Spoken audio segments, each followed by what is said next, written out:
book friends, this is Kat and welcome back to my channel, or welcome if you are new here.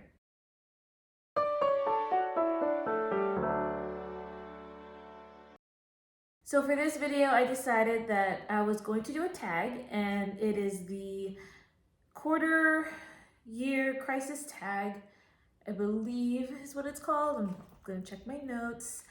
But yes, I think it's called the quarter year tag, or the quarter year crisis tag. So I saw this tag off of Paperbacks and Ponytails, and I thought it was really fun, and so I wanted to do that.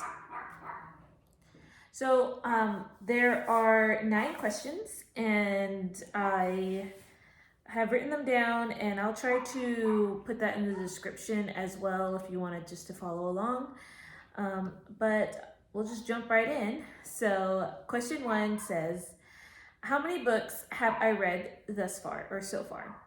And right now I am at 22 books for the year, which is about par, where I think I should be anyway, because my average per month is 4 books, and so it sounds pretty on par with it, on par where I feel like I should be. So anyway, I think that number is going to increase a lot more because I have pretty much high ambitions for this month, and then school is going to be out soon, so I'll have plenty of more time to have reading done. Number 2 says, have I already found a book that I think might be a 2023 favorite? And I have.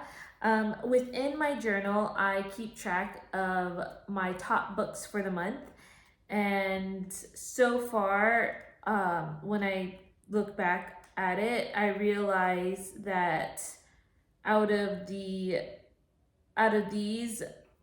the one I could honestly say is winning by far is Boo by Renee Gutteridge. I don't have the book. I returned it to the library, but there's a picture.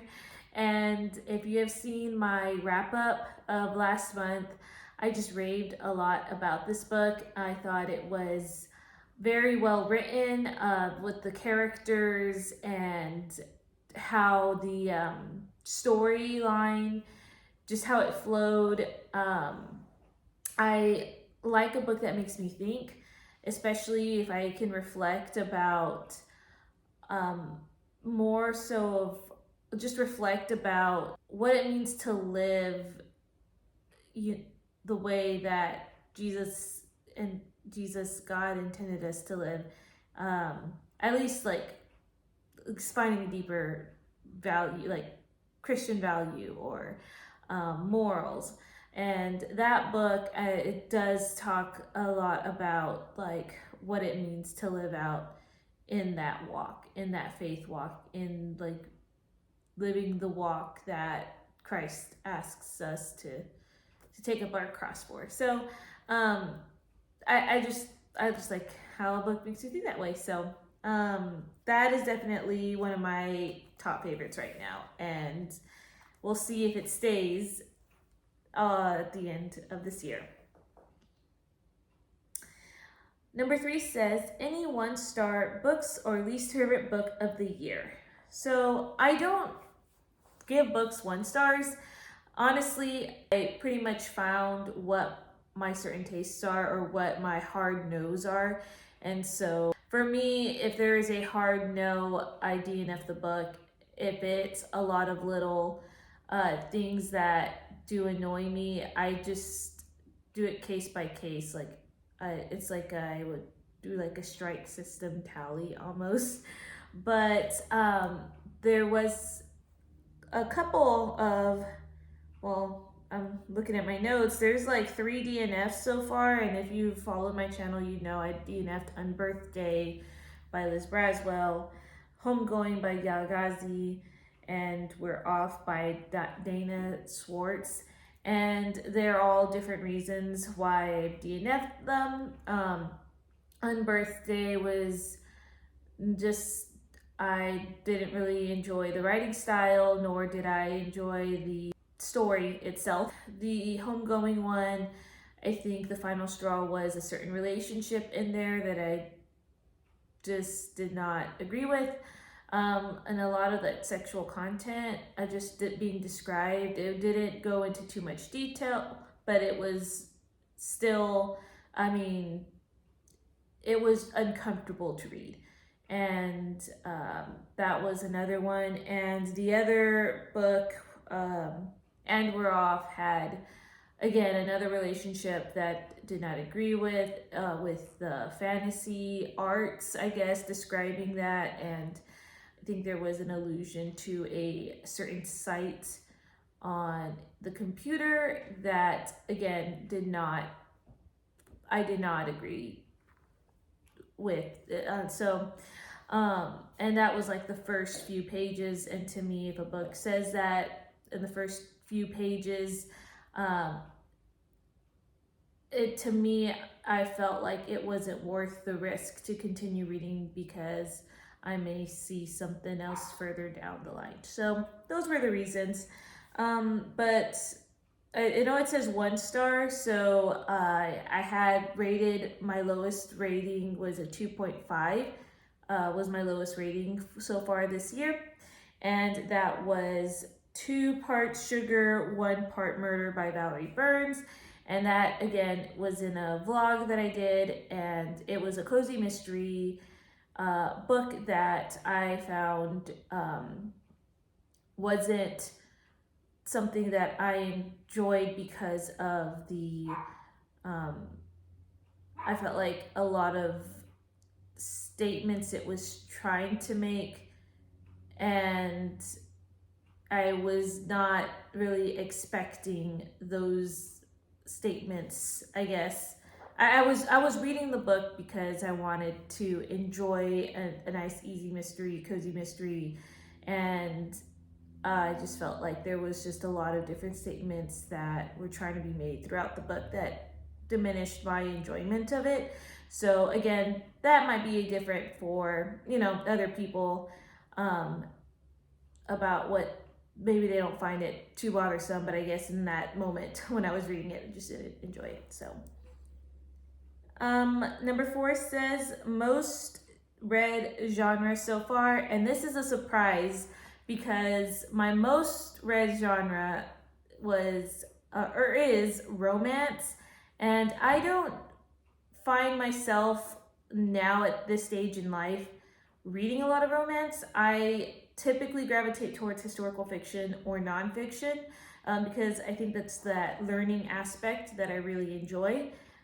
Reading books that I can learn from, and romance nowadays I didn't think I would gravitate much towards, which it's kind of weird seeing my statistics say otherwise, but in the past I did gravitate a lot to reading romance, especially as a teenager. I was that hopeless romantic reader, and I found that it really affected, I guess, what I felt romance should look like. And so being very emotionally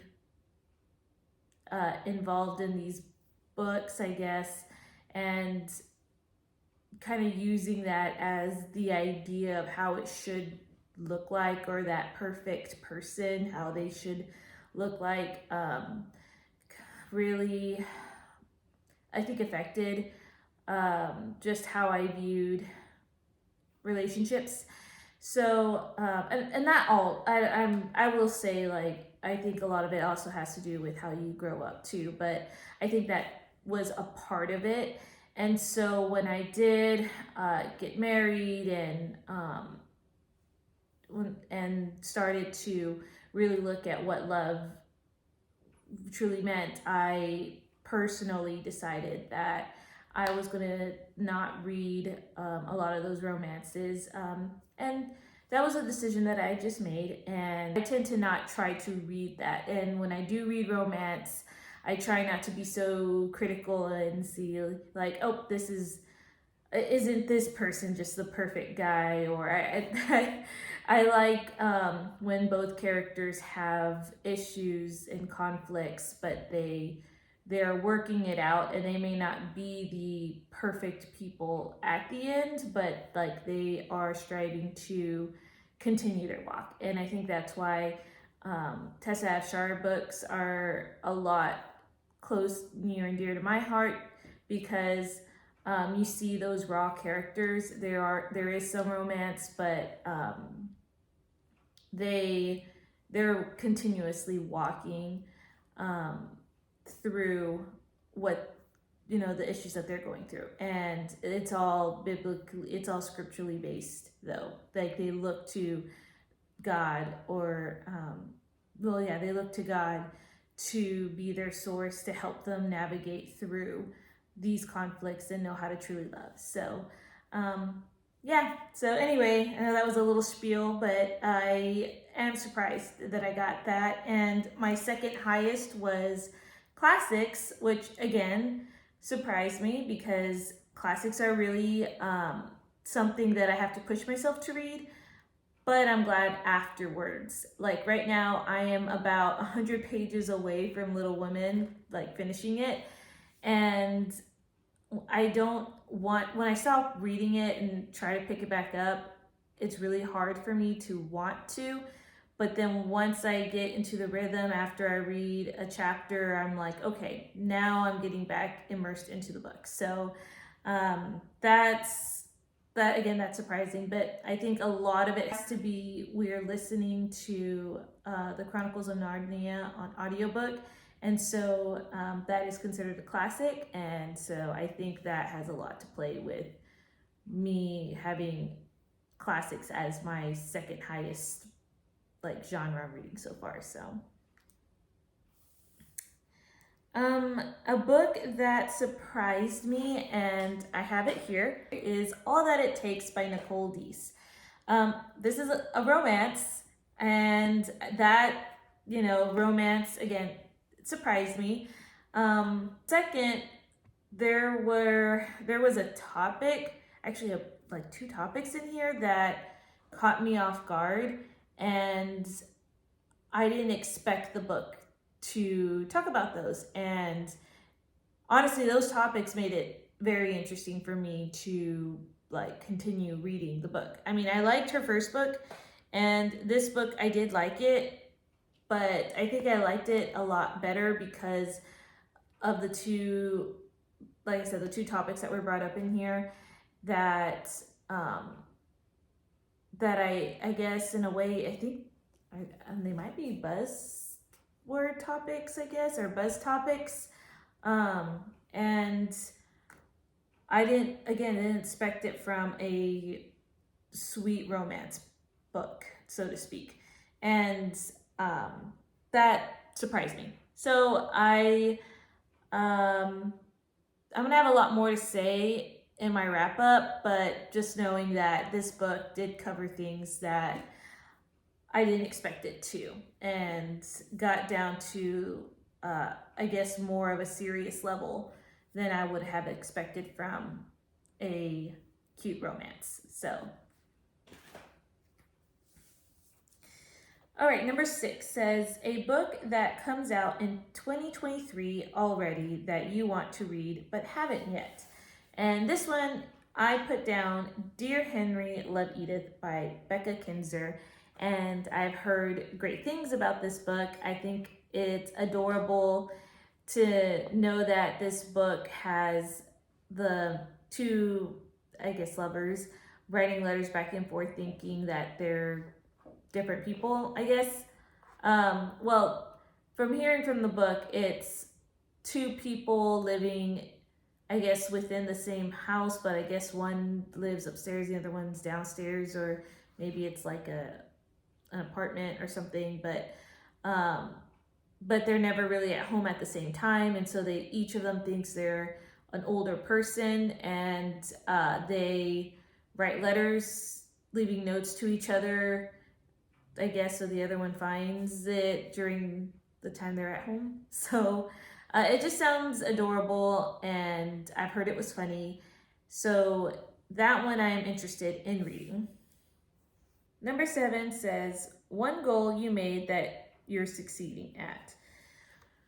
This one I have a lot more to say because I guess I had a lot of goals, but I've completed one goal, and that was to finish reading the Bible chronologically and reading it within a year. Now, before you think it's very impressive that I've read the Bible in 2 months, or rather in a quarter of the year, this has been a project for 2 years going.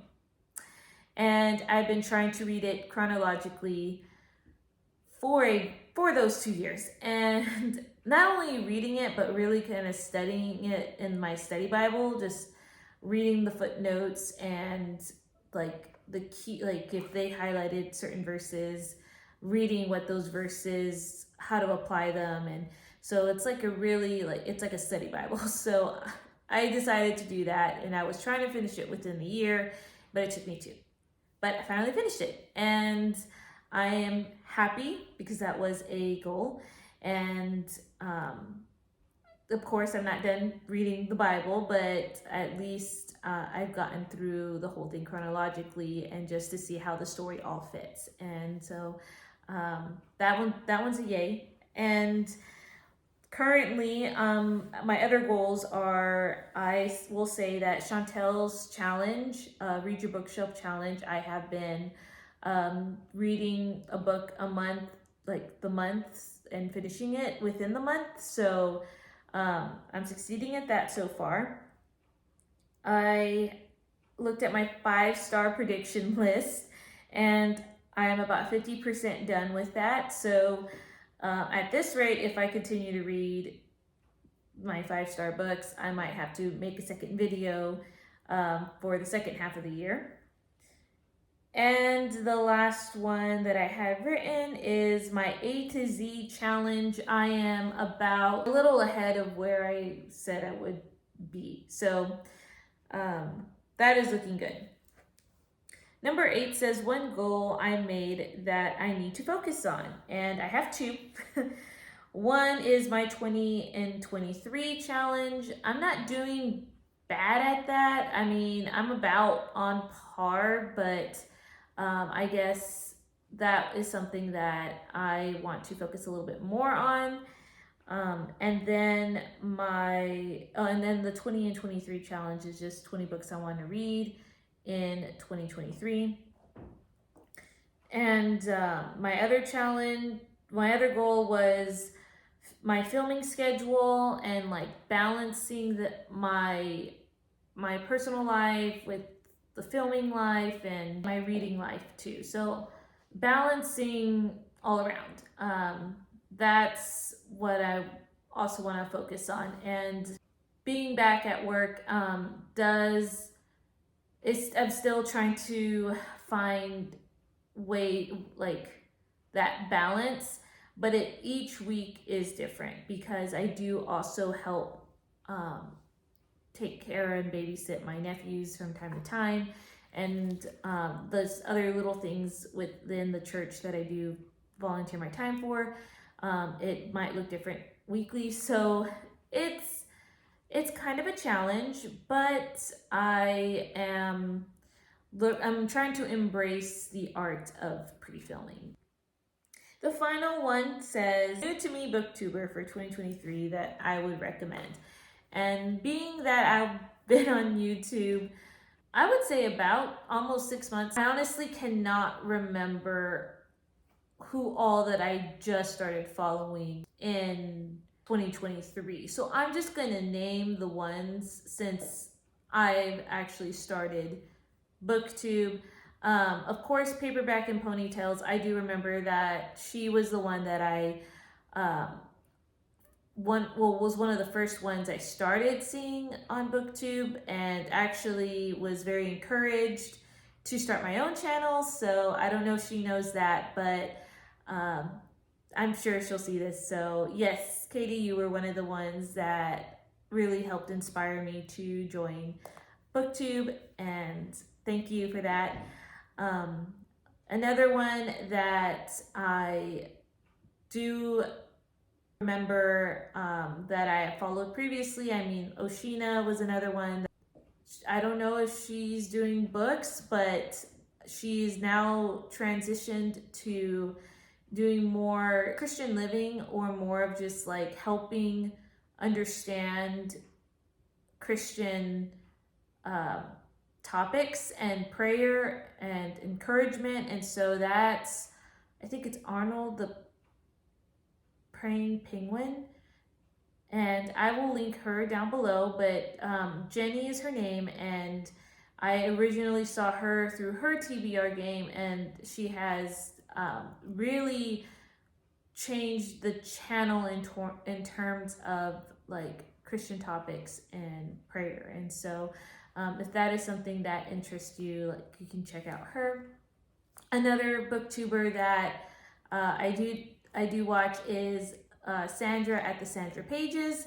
Again, she does a lot of vlogging, or rather vlogging her reading time. And so she would read books, and then she would discuss them at the end. And I think she does like little free library vlogs, and she has a lot of interesting ideas, a lot of creative ideas.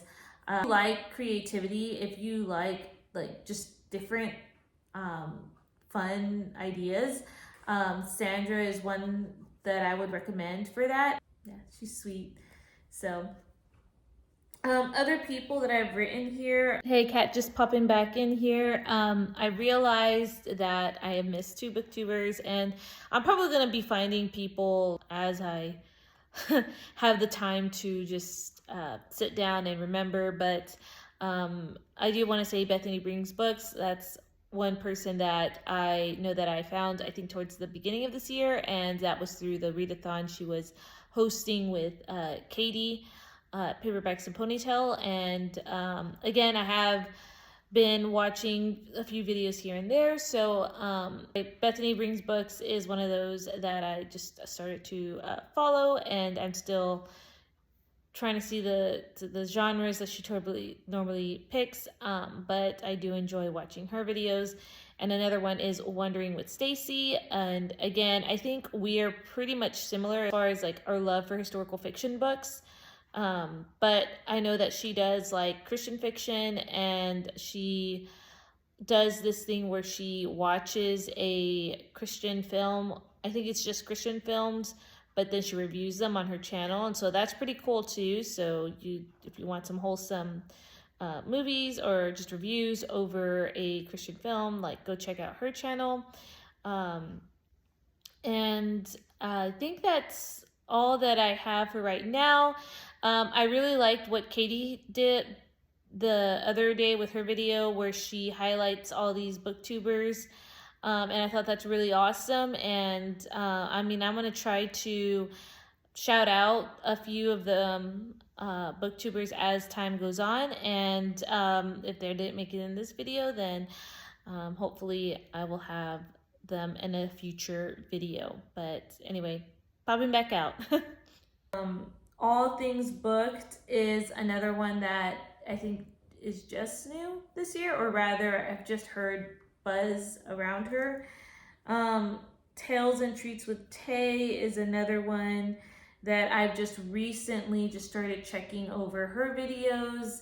And again, my filming and my editing, as well as my personal life, me just being able to check the videos has been very limited. So Pages of Blessing, I think, also has a channel. Again, I don't think she has much posted because of just her recent addition to the family. And so but I know she posts content. And Rachel Reads, she's also one that I would recommend. And I think that's all I have written down. Again, some of these I have followed a lot longer and have seen more of their videos, and others I have just started to see their content on their channel, but I thought I would just mention them here. But yeah, that is my quarterly tag video. And yeah, if you haven't been tagged yet, consider yourself tagged. And I also want to mention that I am very grateful for the booktube community, and it has been amazing just to see this season of my life, what God is doing. And that is something that I am contemplating a lot about, what He wants for this channel. And I love reading. I love being able to play my TBR game. Honestly, it did start with a lot of that, just like the reading and being able to talk with others about books. And I wanted it to be, a Christian booktube channel.